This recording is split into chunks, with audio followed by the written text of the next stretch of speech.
रात का वक्त, बिहार की एक सड़क के किनारे कुछ छोटी छोटी दुकानें बंद हो चुकी थी, लेकिन एक छोटी सी चाय की दुकान अभी भी खुली थी। टीन की छत, एक पुराना चूल्हा, कुछ प्लास्टिक की कुर्सियां और सामने रखी एक छोटी सी लकड़ी की मेज। यही थी उस गरीब चाय वाले की पूरी दुनिया। उसे क्या पता था कि उस रात उसकी जिंदगी का सबसे डरावना अध्याय शुरू होने वाला है। जिस आदमी की रोजी रोटी एक कप चाय बेचकर चलती थी, उसका कसूर सिर्फ इतना था कि उसने अपनी मेहनत के पैसे मांग लिए। लेकिन सवाल ये है, क्या वर्दी पहन लेने के बाद किसी इंसान को दूसरे इंसान की मेहनत की कीमत देने की जरूरत नहीं रहती? और अगर कोई गरीब दुकानदार अपने पैसे मांग ले, तो क्या उसे मारने का अधिकार किसी को मिल जाता है? सड़क किनारे की छोटी सी दुकान सुबह के करीब 5 बजे थे। सड़क पर अभी अंधेरा था, लेकिन सौरभ अपनी दुकान खोल चुका था। उसने चूल्हे पर पानी रखा, अदरक कूटी, चाय की पत्ती डाली और कुछ ही मिनटों में पूरी सड़क पर चाय की खुशबू फैल गई। सौरभ कोई बड़ा व्यापारी नहीं था। उसकी दुकान छोटी थी, कमाई छोटी थी, लेकिन सपने बहुत बड़े थे। घर में बूढ़ी माँ थी, पत्नी थी, एक छोटा बच्चा था। सौरभ रोज सुबह से रात तक दुकान पर खड़ा रहता था। किसी से भीख नहीं मांगता था, बस अपनी मेहनत की कमाई चाहता था। वो अक्सर अपनी पत्नी से कहता, देखना, एक दिन यही छोटी दुकान पक्की दुकान बनेगी। पत्नी मुस्कुरा। सड़क किनारे की छोटी सी दुकान सुबह के करीब 5 बजे थे। सड़क पर अभी अंधेरा था। दूर से एक पुलिस की गाड़ी दिखाई दी। गाड़ी दुकान के सामने आकर रुकी। कुछ पुलिसकर्मी नीचे उतरे। दुकान पर सन्नाटा था। सौरभ ने तुरंत चूल्हे की आंच तेज की। साहब, चाय बना दूं? पुलिसकर्मियों ने चाय मांगी। सौरभ ने 4-5 कप चाय तैयार की। गर्मा गर्म चाय सामने रखी गई। कुछ देर तक सब सामान्य रहा। पुलिसकर्मी चाय पीते रहे। सौरभ अपने काम में लगा रहा। उसके लिए ये रोज का काम था। ग्राहक आया, चाय पी, पैसे दिए और चला गया। लेकिन उस रात कहानी अलग होने वाली थी। चाय खत्म हुई, पुलिसकर्मी उठने लगे। सौरभ ने बहुत सामान्य तरीके से कहा, साहब, चाय के पैसे।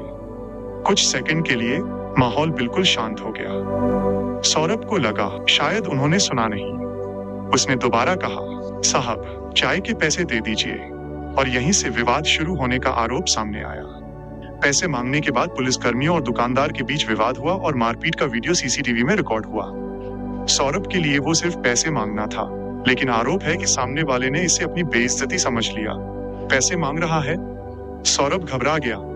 साहब, मैं तो दुकान चलाता हूँ, सबका पैसा लेता हूँ, आपसे भी वही कह रहा हूँ। लेकिन बात बढ़ती गई। गाली गलौज के आरोप लगे और फिर मारपीट शुरू हो गई। सड़क किनारे खड़ी छोटी सी दुकान में एक गरीब आदमी अपने बचाव की कोशिश कर रहा था, लेकिन सामने वर्दी थी। वर्दी का डर था और सौरभ अकेला था। सीसीटीवी सब देख रहा था, कैमरा चुप था। वह कैमरा न गरीब था, न अमीर, न पुलिस के पक्ष में, न दुकानदार के। वो सिर्फ सच रिकॉर्ड कर रहा था।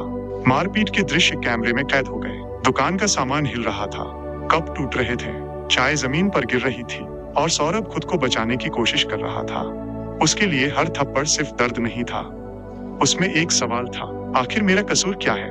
उसने किसी को लूटा नहीं था, किसी को गाली नहीं दी थी, किसी से रंगदारी नहीं मांगी थी। उसने सिर्फ अपनी दुकान पर बिके सामान की कीमत मांगी थी। मारपीट के बाद सौरभ बुरी तरह घायल हो गया। उसके शरीर पर चोटें थीं, लेकिन उससे ज्यादा चोट उसके आत्मसम्मान पर थी। वो जमीन पर बैठा था। आसपास लोग खड़े होकर देख रहे थे। कई लोग मोबाइल निकाल रहे थे, कुछ लोग वीडियो बना रहे थे, लेकिन डर के कारण कोई आगे नहीं बढ़ रहा था।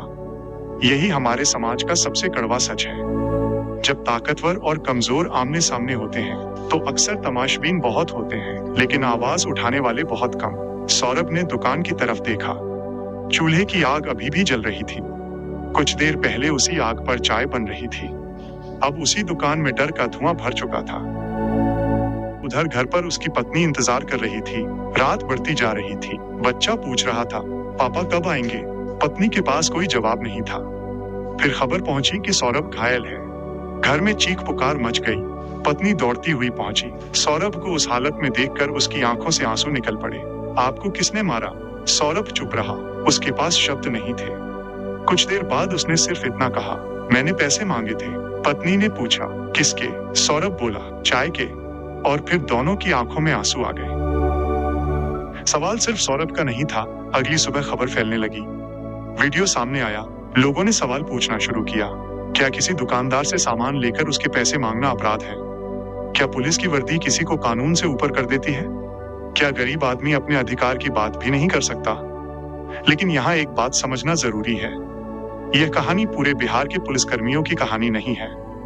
हजारों पुलिसकर्मी दिन रात ईमानदारी से अपनी ड्यूटी करते हैं। कई पुलिसकर्मी अपनी जान जोखिम में डालकर लोगों की मदद करते हैं। लेकिन अगर किसी पुलिसकर्मी पर सत्ता के दुरुपयोग या मारपीट का आरोप लगता है तो जांच होनी चाहिए, क्योंकि कानून सबके लिए बराबर होना चाहिए।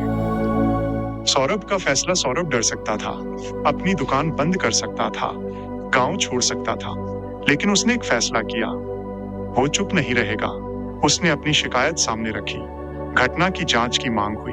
सीसीटीवी फुटेज महत्वपूर्ण बन गया, क्योंकि कभी कभी गरीब आदमी की आवाज कमजोर होती है, लेकिन कैमरे की रिकॉर्डिंग नहीं।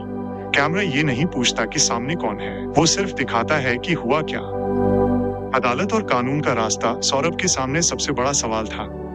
क्या मुझे न्याय मिलेगा? लेकिन न्याय का रास्ता भावनाओं से नहीं, कानून से चलता है। किसी भी आरोपी को सिर्फ आरोप लगने पर दोषी नहीं माना जा सकता। जांच होगी, सबूत देखे जाएंगे, गवाहों के बयान लिए जाएंगे, और फिर कानून अपना फैसला करेगा। यही लोकतंत्र की ताकत है।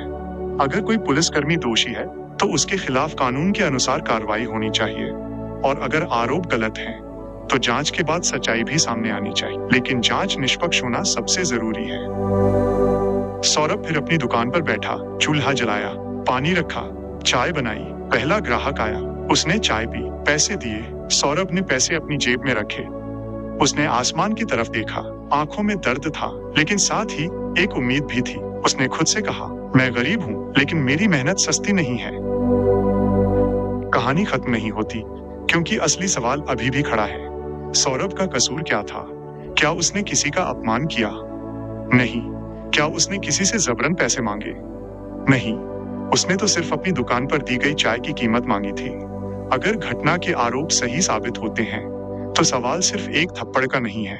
सवाल उस सोच का है जिसमें ताकत के सामने गरीब की आवाज दब जाती है।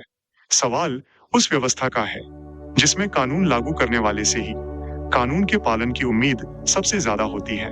और सवाल हम सबका भी है। जब किसी कमजोर के साथ गलत होता है तो क्या हम सिर्फ वीडियो बनाकर आगे बढ़ जाएंगे या उसकी आवाज भी बनेंगे? याद रखिए, वर्दी सम्मान की चीज है, लेकिन सम्मान डर से नहीं, कर्तव्य से मिलता है। कानून की ताकत गरीब को दबाने के लिए नहीं, गरीब की रक्षा करने के लिए होती है। एक चाय वाला छोटा हो सकता है, उसकी दुकान छोटी हो सकती है, उसकी कमाई छोटी हो सकती है, लेकिन उसकी इज्जत छोटी नहीं होती। और शायद सौरभ की कहानी हमें यही सिखाती है, गरीब आदमी की जेब छोटी हो सकती है, लेकिन उसके अधिकार छोटे नहीं होते। अगर आपको लगता है कि हर इंसान को कानून के सामने बराबर सम्मान मिलना चाहिए, तो इस कहानी को आगे जरूर पहुंचाइए। वीडियो पसंद आए तो लाइक करें, चैनल को सब्सक्राइब करें और कमेंट में लिखें, कानून सबके लिए बराबर होना चाहिए। जय हिंद।